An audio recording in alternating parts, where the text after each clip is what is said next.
창세기 2장 21절부터 25절까지 한번 천천히 읽어봅시다. 21절부터 시작. 주 하나님께서 아담을 깊은 잠에 빠지게 하시니 그가 잠들 때 그분께서 그의 갈비뼈 중에 하나를 취하시고 그것 대신에 살로 채우시며 주 하나님께서 남자에게서 취한 그 갈비뼈로 여자를 만드시고 그녀를 남자에게로 데려오시니 아담이 이르되 이는 그의 사이중의 뼈요 내 사이중의 사사이다. 그녀를 남자에게서 데려왔으므로 여자가 우리라.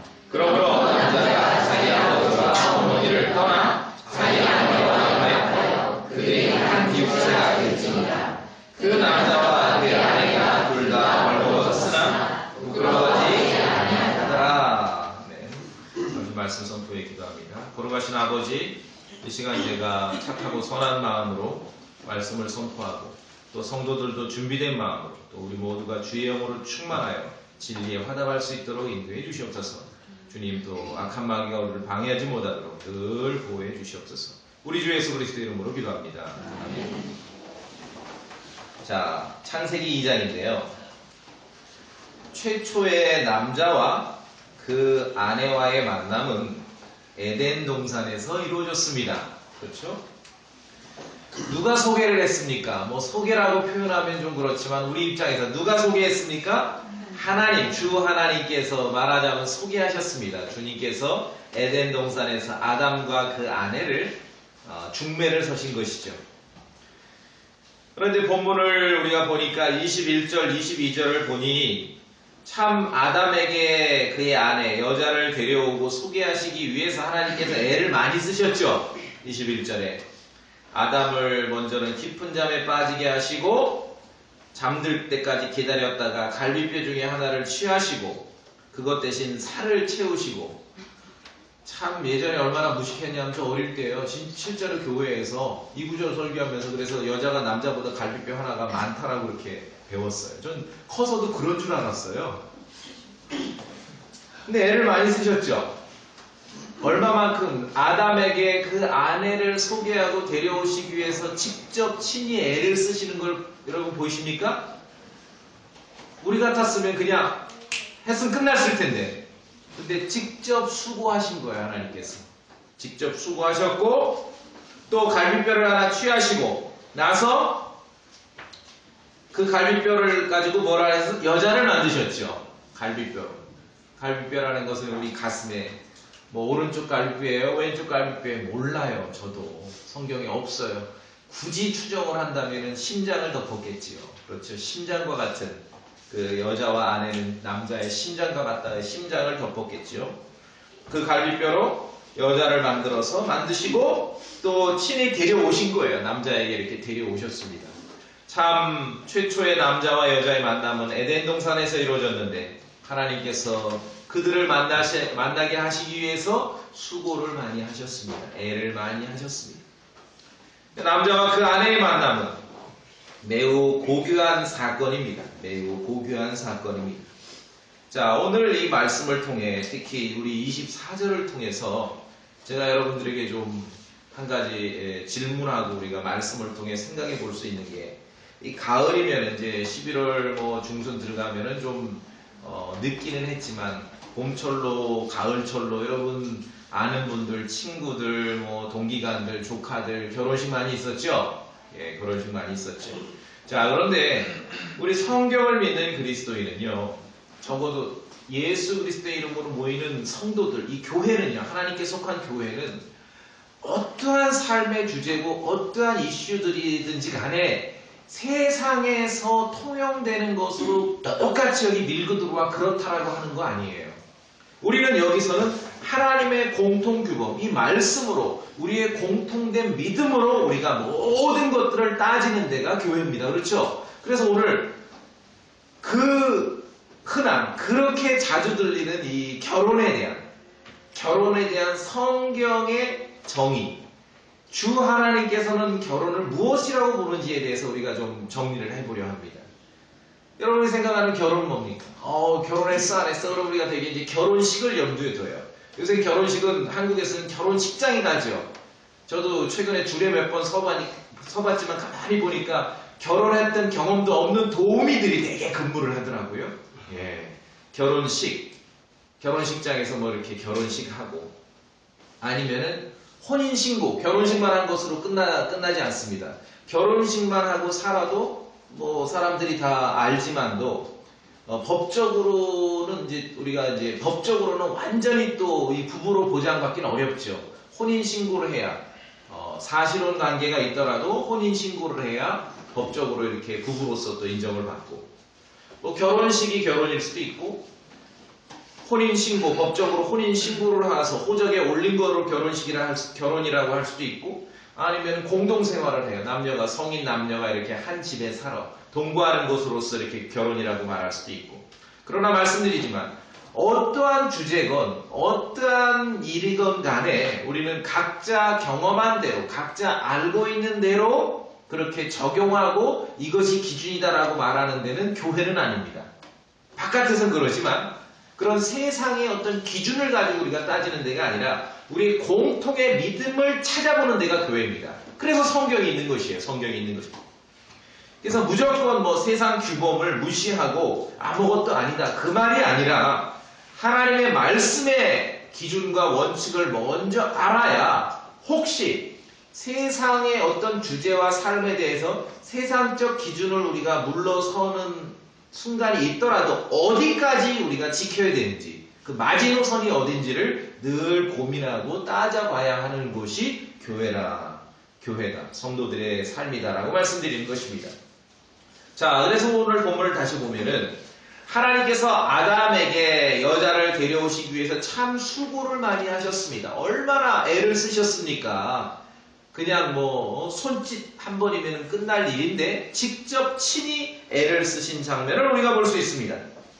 그러니 눈을 뜨고 그 여자를 본 아담도 그 하나님의 그러한 수고와 마음이 전달되었기에 감격합니다. 이는 내 뼈 중에 뼈요 내 살 중에 살. 그녀를 남자에게서 취하였으니 여자라 부르리라 하니라. 여자, man, woman 그러죠? 그래서 여러 가지 요새 뭐 남자끼리도 결혼에 살면서 인정해달라고 하기도 하고 뭐 여러 가지가 있는데요. 남자는 man이고 여자는 woman입니다. 그 킹제임스의 여자가 woman이라는 말은 man. 이 사람도 그냥 남자인데 사람인데 자궁을 말하죠. 생명을 잉태할 수 있는 남자에게는 없는 그 아주 특별한 그 기관이 있기 때문에 그 우먼이라 하는 거예요. 그게 여자예요. 뭐 사람들은 불필요한 치료 목적이 아닌데도 무슨 뭐 수술을 통해서 뭐를 하고 뭐 성을 전환하기도 하고 그런다 하지만도 아무리 바빠도 용을 써도 할 수 없는 게 있어요. 그렇죠? 이 자궁을 만들어내지 못하는 거예요. 겉모습만 흉내를 낼지언정 진정한 여자가 될 수 없죠. 그러니까 하나님께서 성경에서 그렇게 가르치시는 거예요. 그녀를 남자에게서 취하였으니 여자라 부르리라. 그러니까 요새 뭐 좀 자꾸 사람들을 혼란스럽게 만들기 위해서 약간 예외적이고 기형적인 케이스를 자꾸 들이밀면서 정당화시키는 거예요. 뭐 남자가 산다든지 뭔가 이렇게 그걸 물어보는 거예요. 그 안에 겉모습은 어떠한든지 간에 그 안에 생명을 잉태할 수 있는 그 기관이 있는 거예요. 여자고 있으면 여자고 없으면 남자고. 근데 원칙적으로 그렇다는 거죠. 근데 이 고귀한 사건, 잠언 말씀에도 집과 재물은 조상들에게서 받거니와 열심히 일해서 아들, 딸에게 집 한 채 물려주는 거 큰 문제 될 것 같지는 않습니다. 집과 재물은 조상들에게서 상속받거니와 그 다음이 중요해요. 뭐 집 물려주고 재물 물려주라 이 얘기하려는 게 아니라 분별 있는 아내는 어디로부터 와요? 주님으로부터 온다고 했습니다. 분별 있는 아내는 주로부터 오느니라. 잠언 말씀. 또 히브리서 13장에 결혼은 모든 것 가운데 존귀한 것이요. 왜? 에덴에서 보세요. 아담에게 여자를 데려오기 위해서 하나님께서 얼마나 애를 쓰셨습니까? 그렇죠? 그래서 하나님께서 결혼은 모든 것 가운데 존귀한 것이다. 그러나 이 시대의 현대는 하나님의 말씀에 가장 존귀하고 모든 것 가운데 존귀하다라고 말하고 분별 있는 아내는 주로부터 온다라고 그렇게 말씀하고 있고 아담에게 여자를 데려오기 위해서 그렇게 하나님께서 친히 애쓰신 그 고귀한 일을 참으로 오늘날 현대는 세상은 하찮게 여겨요. 하찮게 여겨요. 그래서 오늘 우리 말씀을 통해서 우리의 공통의 믿음이 무엇인지 예수 그리스도 안에서 공통의 믿음이 무엇인지를 우리가 봐야 되는 것입니다. 앞서 창세기 2장 18절에 보시면은 주 하나님께서 이르시되 남자가 홀로 있는 것이 좋지 못하니 그렇죠? 하나님 보시기에도 남자가 혼자 있는 게 좋지 못해요. 그래서 그 돕는 합당한 조력자를 만들어 주신 것이죠. 여자를 만들어 주신 것이죠. 여자를 만들어 주셨어요. 근데 남성과 여성, 아담과 그의 아내로 있었지만 여러분 잘 보시면은요. 창세기 2장이나 3장 끝부분 갈 때까지는요. 이브라는 이름이 나타나지 않습니다. 아담은 있지만 여자라고 하거나 그의 아내라고 합니다. 왜냐하면은 창세기 5장 2절에 보시면은 그분께서 그들을 남성과 여성으로 창조하시고 그들의 이름을 뭐라 했냐면 아담이라 부르십니다. 아담과 이브가 처음부터 있었던 게 아니라 둘 다 아담이에요. 하나는 남자인 아담이고 하나는 여자인 아담이에요. 둘 다 아담인 거예요. 왜 그랬을까요? 24절 보세요. 24절. 오늘 창세기 2장 24절. 우리 성도님들하고 다시 한번 읽어보겠습니다. 24절. 너무너무 중요한 성경 전체에서 또 이 창세기 2장에서 너무너무 중요한 말씀입니다. 2장 24절 시작. 그러므로 남자가 자기 아버지와 어머니를 떠나 자기 아내와 연합하여 그들이 한 육체가 될지니라.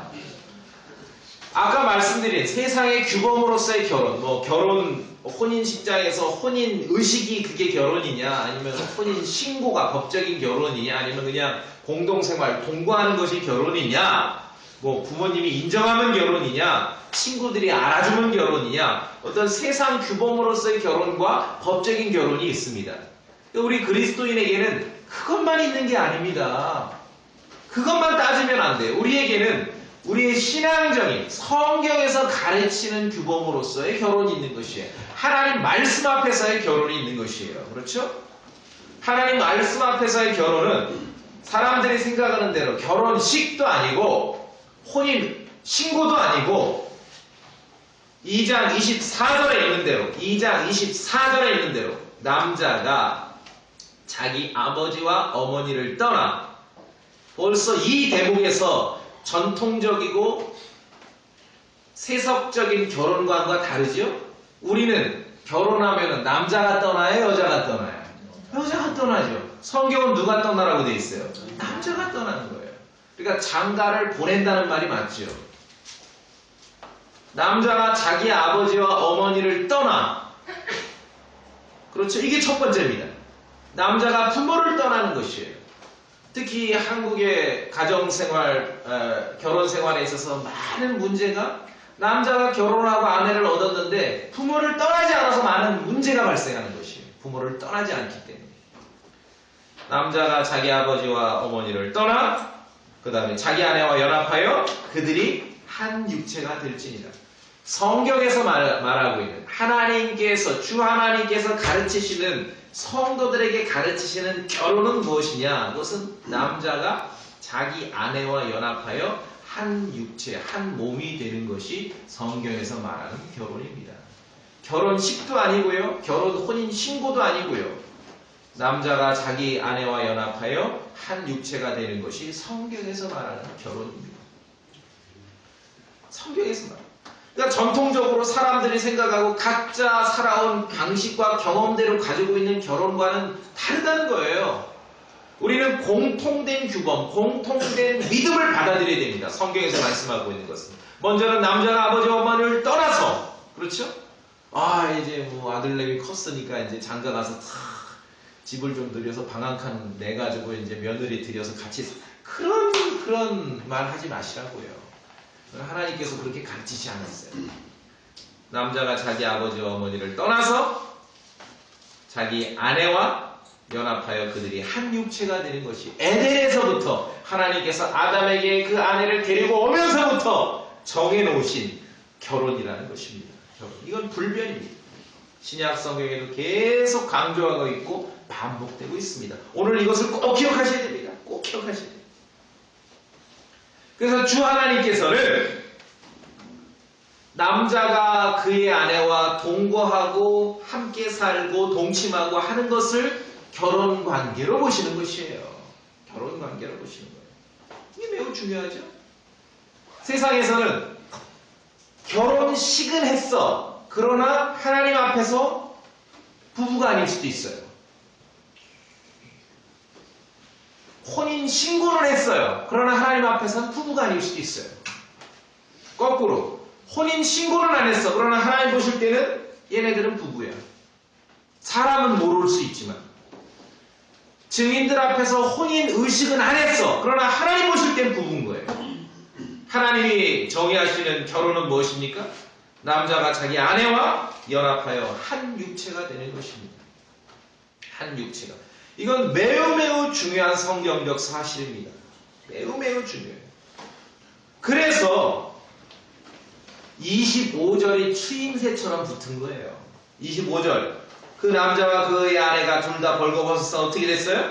부끄러워하지 아니하다.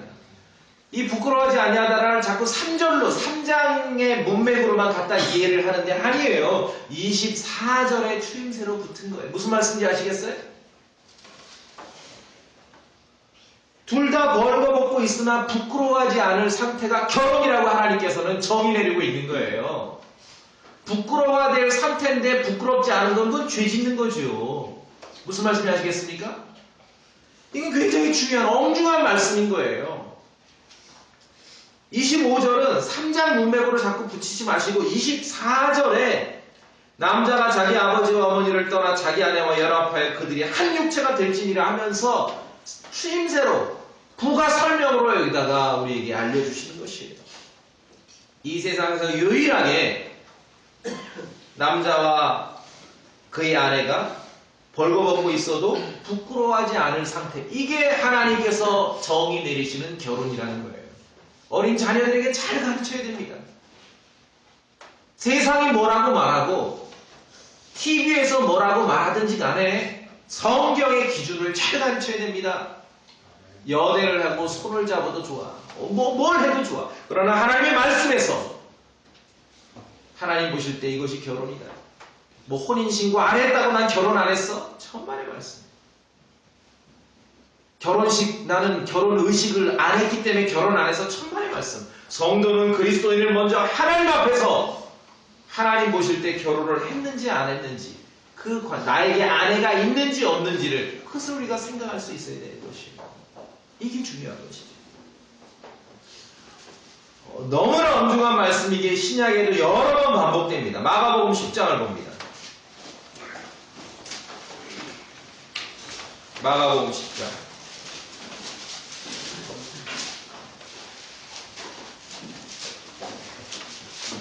세상 사람들이 아니면은 그리스도인이라 하면서 성경을 믿지 않는 사람들이 저 사람은 결혼했어 안 했어? 이 기준은 그들이 가지고 있는 생각은 하나입니다. 결혼식장에서 결혼식을 했느냐 혼인신고를 했냐 이것이거든요. 물론 그 세속적 기준도 우리가 존중해야 됩니다. 그러나 먼저 성도로서 성경이 가르치는 가장 기본적인 그 기준을 우리가 먼저 알아야 되는 거지요. 무슨 남자가 자기 아내와 연합하여 한 육체가 되는 것이에요. 마가복음 10장. 마가복음 10장입니다. 자, 6절부터 8절까지 보시겠습니다. 함께 읽을까요? 6절부터 8절까지. 마가복음 10장 6절부터 8절까지 시작. 창조의 시작부터 하나님께서는 그들을 남성과 여성으로 만드셨으니 이런 까닭에 남자가 자기 아버지와 어머니를 떠나 자기 아내와 연합하여 그들이 한 육체가 될지니라. 그런즉 이와 같이 그들이 더 이상 둘이 아니요 한 육체이니. 8절까지. 그러니까 하나님이 보실 때 결혼이라는 것, 온전한 결혼이라는 것, 남자가 아내와 한 육체가 되는 것인데, 근데 둘이잖아요. 두 사람이잖아요. 근데 하나님 뭐래요? 아니, 더 이상 둘이 아니라 하나야. 둘인데 하나라는 거예요. 여기 잘 들으셔야 돼요, 이게. 이게 왜 기본이고 어떤 우리가 세속적 그러한 타락한 기준을 저항할 수 있는 하나님의 말씀의 능력이고 또 우리 신앙생활의 본질이 될 수 있는 여러분 잘 들으셔야 됩니다. 아이들 듣고 학교 가서 수학 시간에 물어보면 큰일 나요. 수학 선생님이 몰라요. 둘인데 하나라는 거예요. 이해되십니까? 이 하나님의 말씀이에요. 그러면서 9절에 그러므로 하나님께서 짝져주신 것을 사람이 어떻게 돼? 나누지 못할지니라 하십니다. 아담에게가 아내를 데려온 것은 하나님이셨습니다. 그렇죠? 아담에게 아내를 데려온 건 하나님이셨다는 거예요. 성경은 강조합니다. 다시 강조하고 또 강조합니다. 예수님께서도 강조하셨습니다. 결혼이라는 것은 세속적 기준도 있고 영적인 기준이 있는데 성경적 기준이 있는데 하나님께서 주 하나님께서 보실 때 결혼은 성도들이 먼저 알아야 될 것은 남자가 그의 아내와 연합하여 한 육체가 되는 것이다. 둘이 아니라 이제 하나다. 결혼식 주례사로 일심동체다. 그냥 말로 그냥 공자님이 깊이 묵상하다 보니까 그런 명언을 하나 남기셨고 그게 아니라 성경에 실제 그렇다는 겁니다. 하나님 말씀에 그렇다는 거죠. 둘이 아니고 하나야. 둘인데 하나라. 2인데 1이라는 것이죠. 성경에서는 이게 가능해요. 2인데 1이에요. 2와 1이 같아요. 하나님 말씀에서는 가능하다는 것이죠. 혼인식도 아니고 혼인 신고도 아닙니다. 성경을 믿지 않고 자꾸 논란거리로 삼으려는 사람들이 있으니 하나님의 말씀은 한 번 더 강조합니다. 여러분 들어보세요. 고린도전서 6장에 보시면 도대체 무슨 말이냐? 창녀와 결합하는 자는 한 몸인 줄 너희가 알지 못하느냐? 그분께서 이르시되 둘이 한 육체가 되리라 하시느니라. 고린도전서 6장에 다시 한 번 강조합니다. 결혼이라는 거죠. 하나님이 보실 때는 2이며 1인데 어떤 결혼관계에 있고 남편과 아내 관계에 있는데 사람들은 결혼식은 안 했어요. 혼인신고는 안 했어요. 함으로 나는 결백하다고 하는 거예요. 그건 세속적 기준이고 법적인 기준이죠. 우리는 성경을 믿는 사람들 아닙니까? 주 하나님께서 무엇이라고 말씀하시는지를 먼저 따져봐야 된다는 것이에요. 그래서 주 하나님께서는 한 육체고 한 몸인 것을 결혼의 가장 기본적인 근거로 삼으시는 것이에요. 이 사실을 믿고 받아들이고 순종하는 것은 매우 중요합니다. 매우 중요합니다. 아까 말씀드렸지만 오늘날 세상은 어떠냐면은 혼례식을 했어도 주 하나님께서 보실 때는 부부가 아닌 사람들도 있고요. 혼인신고를 했어도 주 하나님께서 보실 때는 부부가 아닌 사람들도 있고요. 거꾸로. 혼인식을 안 했어도, 혼인신고를 안 했어도 주 하나님이 보실 땐 부부예요. 근데 이런 성경적 기준을 모르니까 의식을 못하고 살아. 어떤 남자가 있는데 자기 아내가 저기 동네에 어디 살고 있는데 의식을 못하고 사는 거예요. 성경의 기준을 믿지 않고 받아들이지 못하기 때문에.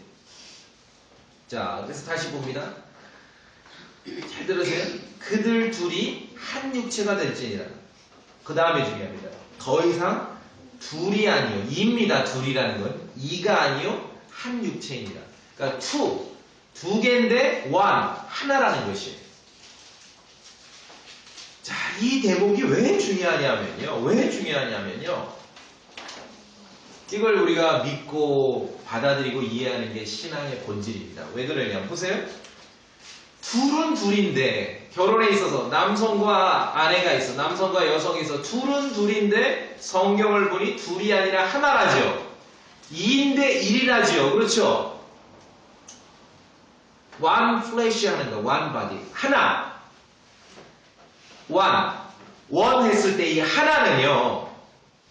한 개, 두 개 했을 때 정말 그 개수가 한 개라는 말이 물론 대부분이지만 성경에서 예를 들어 아까 우리가 창세기 2장에 하나님께서 갈비뼈 중 하나를 이렇게 빼셨다 그랬죠. 그 하나 또 머리털 하나까지 세신다 했을 때 그 하나 너희가 교회에 대해서 한 곳에 함께 모일 때 그러니까 한 장소 두 장소가 아니라 한 장소에 모일 때 그 하나 몸은 하나며 많은 지체가 있다 했을 때 몸은 하나잖아요. 그래서 원 했을 때 하나, 그냥 수량적으로 개수적으로 하나일 때가 대부분입니다.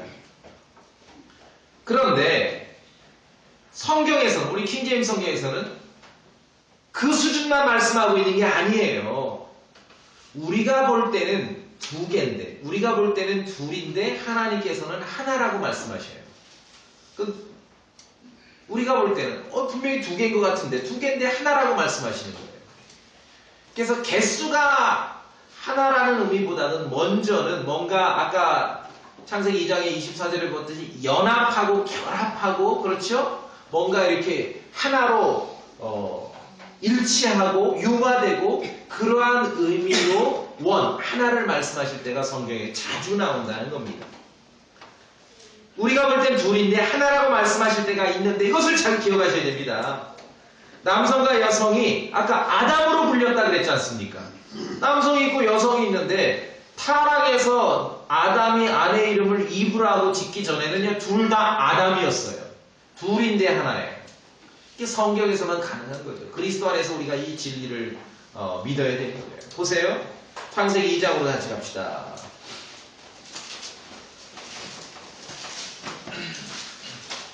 창세기 2장으로 다시 갑니다. 창세기 2장으로.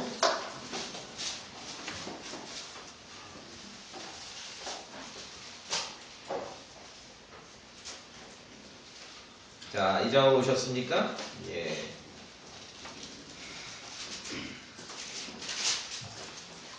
다시 보면 24절. 그러므로 남자가 자기 아버지와 어머니를 떠나 자기 아내와 연합하여 그들이 한 육체가 될지니라. 하나죠. 하나. 원. 근데 25절 보세요. 그 남자와 그의 아내가 하나가 벌거벗었어요? 둘 다 벌거벗었어요? 보이세요? 분명히 둘인데 2인데 하나라는 것이에요. 우리가 말씀 안에서 이 진리를 믿는 거예요. 받아들이는 것이에요. 받아들이고. 또 보세요. 3장에 가시면은 3장, 창세기 3장 7절에 분명히 둘이 하나라고 해놓으셨지 않습니까? 한 육체라고, 한 몸이라고. 근데 7장에 보시죠. 3장 7절에 보니까 3장 7절에 눈이 열렸는데 하나가 열렸어요? 둘이 열렸어요? 그들 두 사람이 눈이 열리면 둘이죠. 분명히 둘이지만 하나라는 것이죠. 그래서 개수가 아까 뭐 갈비뼈 하나, 머리털 하나 뭐 그랬을 때의 하나의 의미하고 꼭 같지 않은 것을 우리가 아는 거예요. 연합하고 결합했다. 24절에 말씀하잖아요. 연합했다, 결합했다. 그렇죠? 일치했다. 그래서 성경에서 말하는 결혼은 뭐냐? 뭐 세속적, 법적인 기준은 결혼식이 있고, 뭐 결혼의식도 있고, 뭐 여러 가지가 있지만도, 부모님 허락도 있고, 뭐도 여러 가지가 있지만도, 주 하나님께서 말씀하시는 건 둘이며 하나인 게 결혼입니다. 둘이며 하나인 것이. 우리 어린 자녀들에게 이거 분명히 가르쳐 주셔야 됩니다. 세상에 무엇이라고, 세상이 뭐라고 말하든지 간에 하나님의 말씀 앞에서 우리가 결혼의 명확한 기준을 가지고 있어요. 둘이며 하나인 것이. 그래야 어디까지 우리가 질서 있게 살아가며 어디까지 절제하며 살아가야 될지를 배우게 되는 것이죠. 현대인들은 결혼식 횟수로, 혼인신고 횟수로 결혼을 헤아려요. 저 사람 결혼 2번 했어. 그 말에 결혼식 2번 했단 말이죠. 저 사람 결혼 3번 했어. 혼인신고 3번 했단 말이죠. 그건 세속적 기준이고요. 결혼식은 2번 하고 혼인신고는 3번 했는데 하나님 보실 때는, 극단적으로 하나님 보실 때는 둘이며 하나인 주 하나님 앞에서의 결혼관계가 뭐 30명일 수도 있고 50명일 수도 있는 거 아니에요? 이건 아주 엄중한 현실이라는 것이에요. 우리가 하나님 말씀의 기준을 받아들여야 되는 것입니다. 성경의 기준이 어떠함을 우리가 알아야 되는 거예요. 그래서 둘이며 하나죠. 자, 이제 이것을 여러분 이제 이해하셨죠? 남편과 아내는 둘이며 하나죠. 어떤 사람들이 있냐면요, 뭘 좀 배워가지고 진리를 배워서 정말 교회를 이루어서 하나님께 영광 돌리는 그런 교회를 이루는데 참여하진 않고, 뭐를 알고 진리를 배운 것을 교회도 안 가고 게으름을 피우는 그런 핑계거리로 삼는 사람들이 있어요. 한국에서요, 중국이나 미국처럼 이렇게 거대한 지역의 나라가 아닌 이상 한국에서 교회가 없어서 성도들이 교회에 참석 못 갈 만한 위치는 없습니다. 차로 한두 시간 아니면 다 교회 다닙니다. 그렇죠? 이 세상 어디서 이 시대에 이러한 은혜의 복음, 순수한 은혜의 복음과 킹제임스 성경과 올바른 말씀으로 정확한 교리를 믿고 모이는 성도들이 이 세상 어느 나라에서 집 앞에서만 다니고 있습니까? 그런 나라 없습니다. 다. 그렇죠? 이 좁은 한국 땅에서 제가 가봤잖아요. 강원도 속초까지 오니까 5시간. 그럼 목포 2시간. 7시간이면 끝에서 끝을 가요. 한국 어디에서 핑계댈 데가 없어요. 그러니까 핑계대는 사람들이 뭐냐 하면은 성경에도 없는 말로 자꾸 저의 판단력을 흐립니다. 저는 그냥 집에서 가정교회로 모이고 있습니다. 그러면은 뭐 애들이 좀 있든 없든 일단 주력은 부부가 이제 뭐 예수님 말씀을 인용하면 두세 사람이 내 이름으로 모인다 하니 그냥 애들 끼고 부부가 이렇게 같이 예배드리고 있다. 그럼 제가 한마디 해요. 부부는 하나인데요. 무슨 말씀이 아시겠어요? 부부는 하나인데요. 성경에서 하나님께서 헤아리실 때 부부는 둘이에요, 하나예요? 하나예요. 새로운 셈법이죠. 당부예요. 학교 가서 수학 선생님한테 절대 물어보지 마세요. 새로운 셈법. 그럼 이제 우리 교회 어디 가면은요, 이제 목회한다 그러면 이 세상 사람들의 목사님에 대해서 가장 궁금한 게 뭔지 아시죠? 교인들 몇 명이에요? 저도 잘 몰라요. 자, 누가 이제 어디 가면 물어봐요. 목사님 교회 몇 명이에요? 고민이 돼요. 부부를 둘로 할까요? 하나로 할까요? 성경을 믿고 가르치는 사람으로 성경에서는 지금 부부를 하나님은 둘로 계산해요? 하나로 계산해요? 하나죠. 그럼 이 사람이 그걸 이해할까요? 못할까요? 곤란해요, 제가. 새로운 셈법이죠. 예를 들어 우리 교회 몇 명이에요? 그러면은 이제 아이들 빼고 성인으로 한다면 이렇게 해야 되겠죠. 12명 반이에요. 그 반은 뭐예요? 아직 온전히 하나가 안 됐다는 얘기죠. 이게 성경을 믿는 것입니다. 뭐 두세 사람이 모여서 주님 함께 한다니 그 부부지간에요. 뭐 남편이 설교하고 혼자 아내가 앉아 설교 들어. 코미디죠, 코미디. 하나예요. 남편과 아내는 하나님께서 신앙 안에서 영적으로 볼 땐 둘은 이지만 하나죠. 하나라는 거예요. 성경의 셈법을 우리가 아는 거예요. 성경을 믿는다는 것이 세속적 기준으로 밀고 들어와서 신앙을 뭐 이렇게 자꾸 쪼개는 게 아니라 하나님 말씀에 있는 기준으로 우리가 채워져서 그 말씀의 기준으로 판단하는 것이 성경을 믿는다는 것이에요. 그렇죠? 오늘 좋은 거 들으셨죠?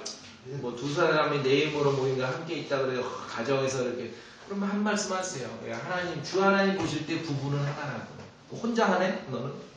한마디 해주시면 되는 것이.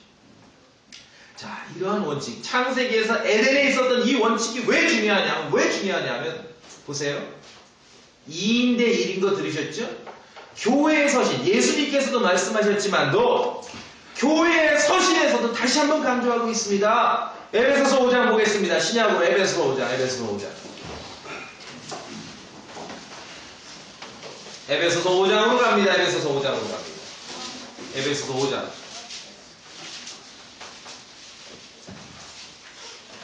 에베소서 5장으로 갑니다.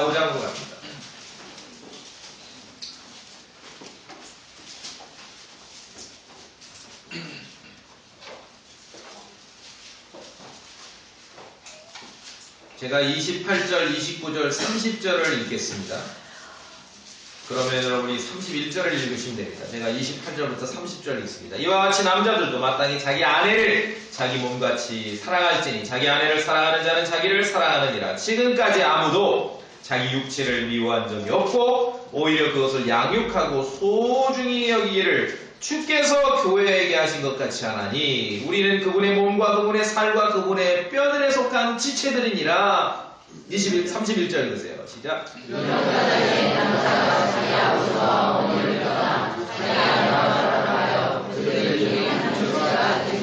자, 에베소서 5장에서 교회의 서신에서 그리스도의 교회에게 구원받은 성도들에게 다시 강조하고 있죠.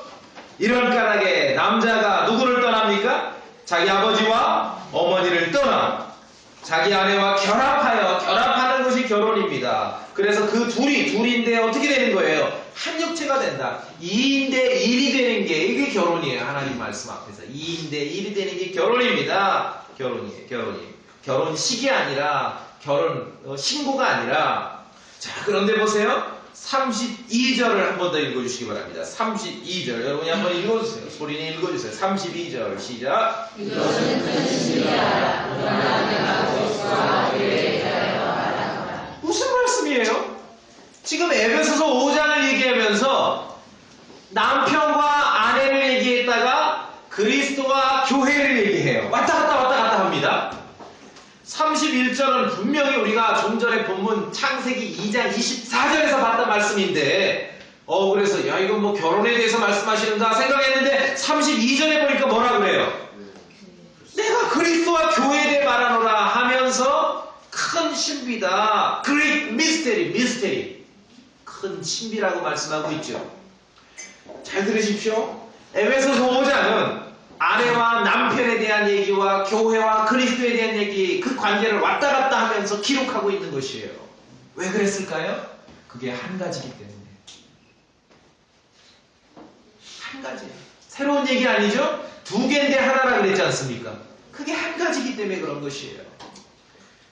그리스도 안에 있는 성도에게 있어서 남편과 그의 아내와 그리스도와 그 교회, 그 모습, 그 관계가 한 가지이기 때문에 다시 보시면은 28절에서 남자와 아내 얘기를 했습니다.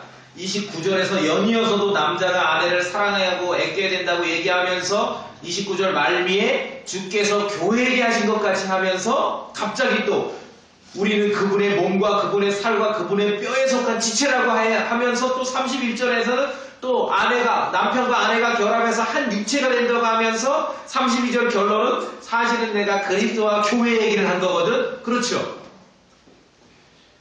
아내와 남편 얘기를 하고 그리스도와 교회 얘기를 하면서 왔다 갔다 기록하고 있습니다. 왜 그럴까요?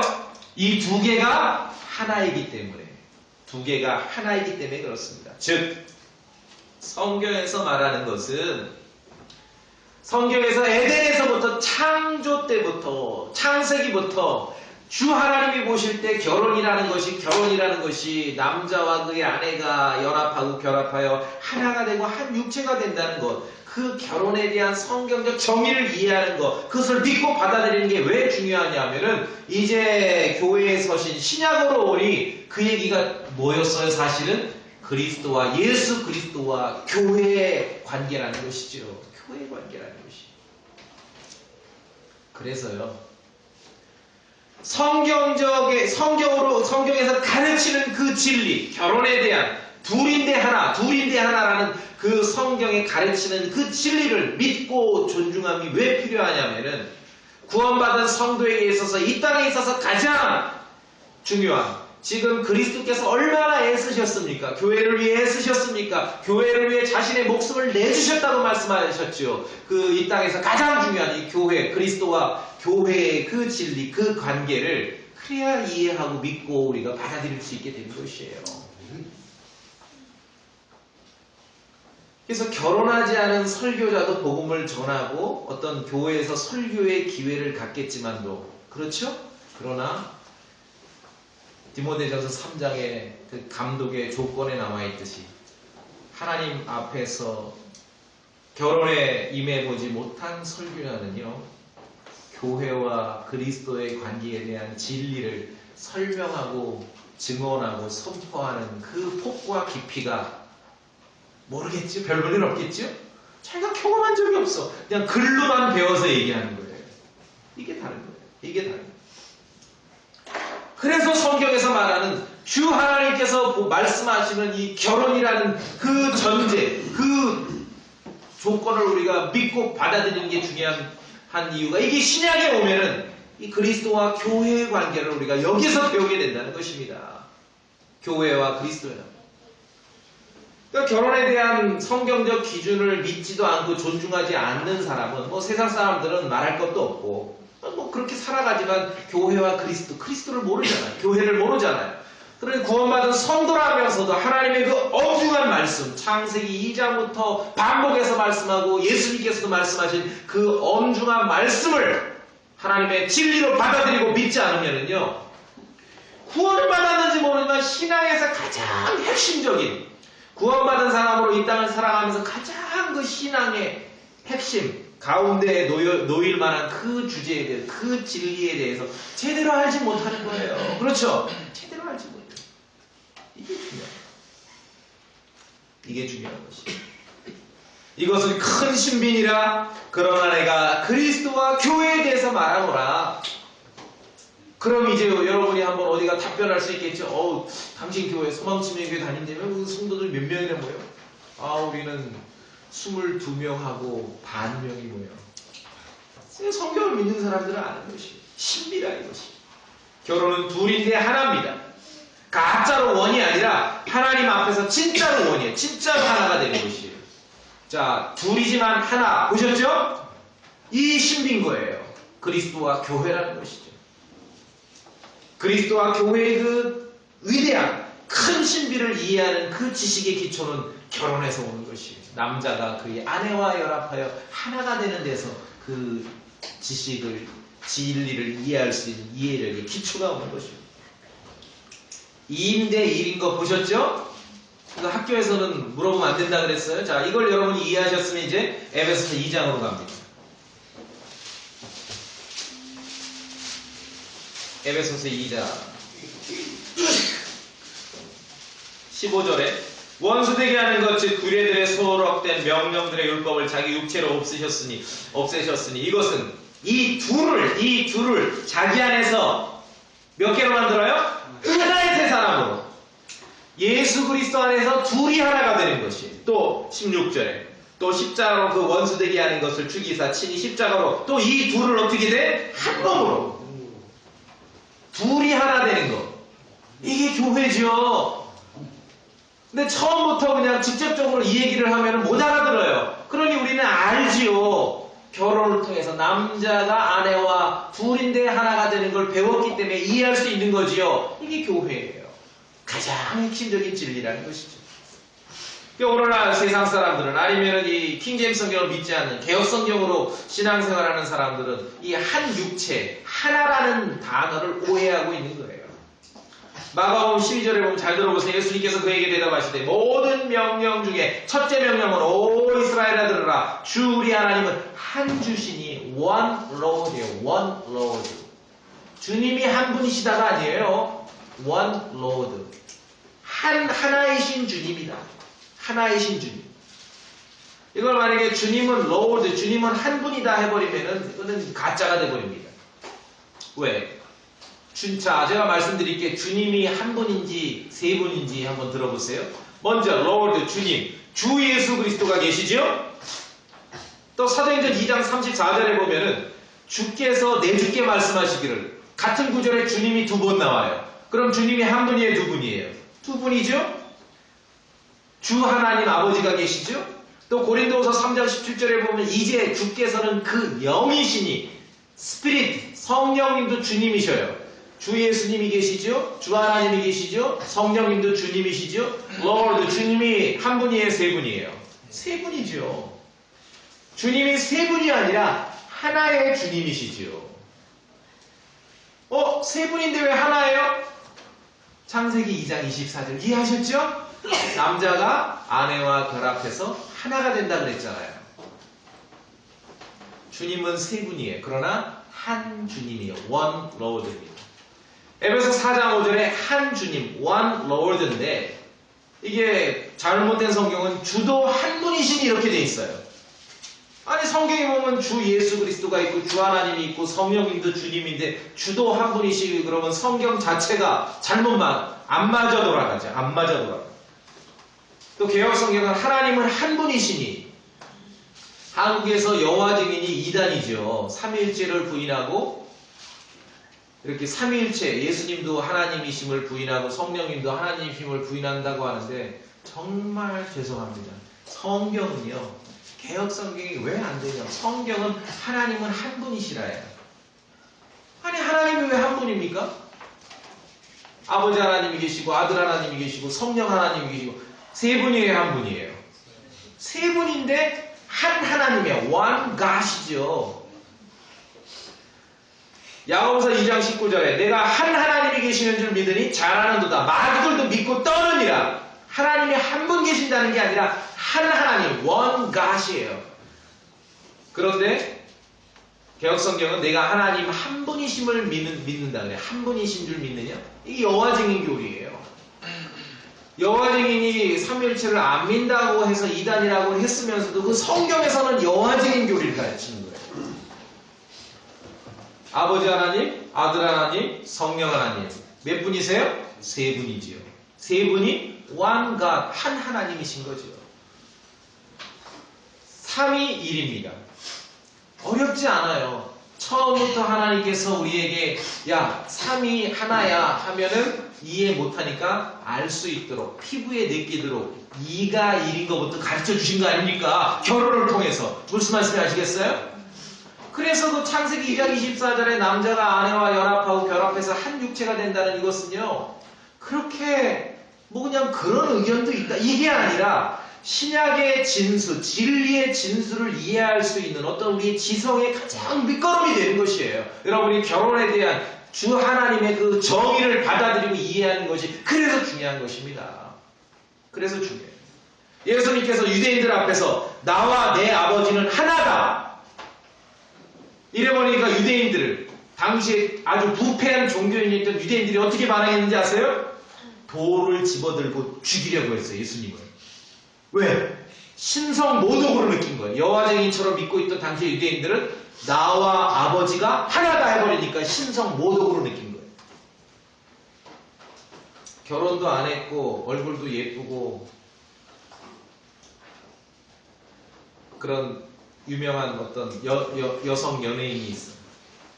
결혼도 안 했고 애인도 없고 얼굴도 예쁘고 인기도 있고 이 여성 연예인 팬클럽 앞에서 내가 딱 가서 한마디 하는 거예요.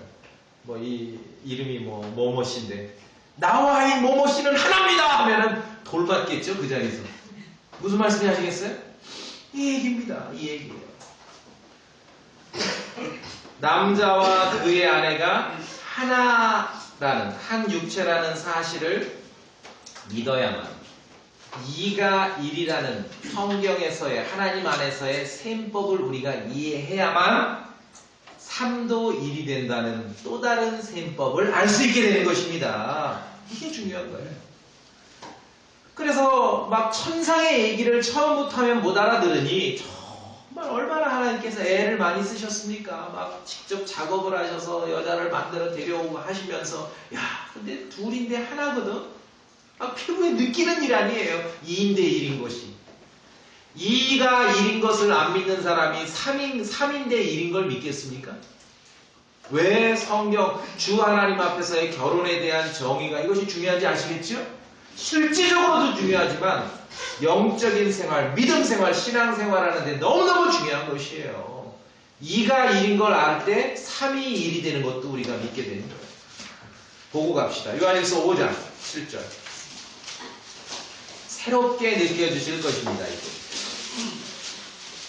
요한일서 5장 7절. 자, 찾으셨습니까? 요한일서 5장 7절.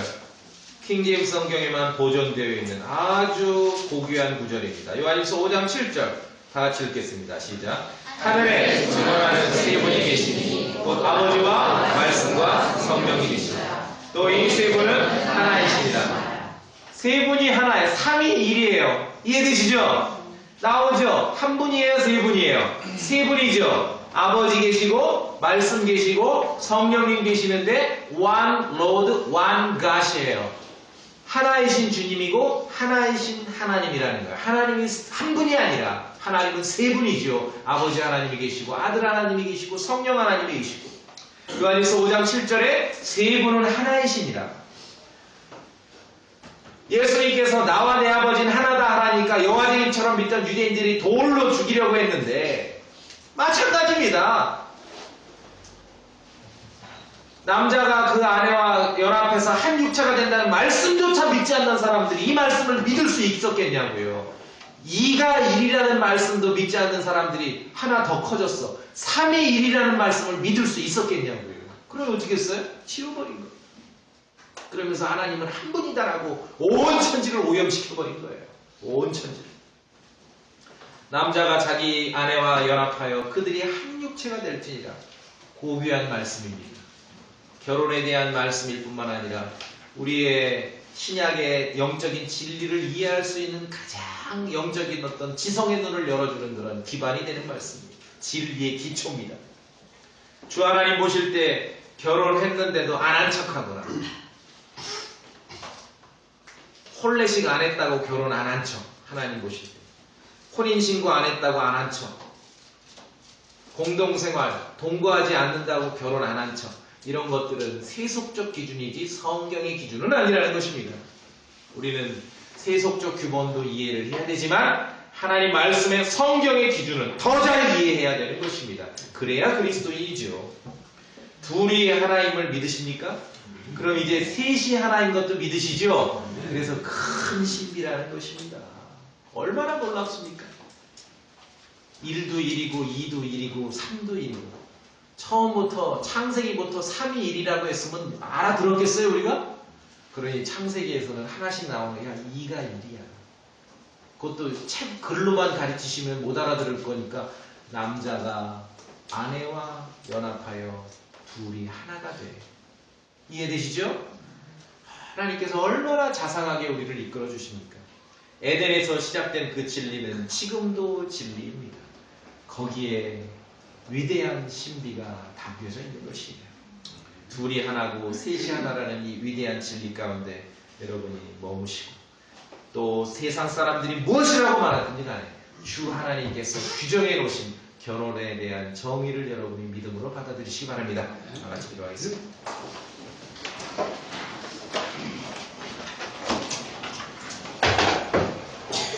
잠시 기도하실 때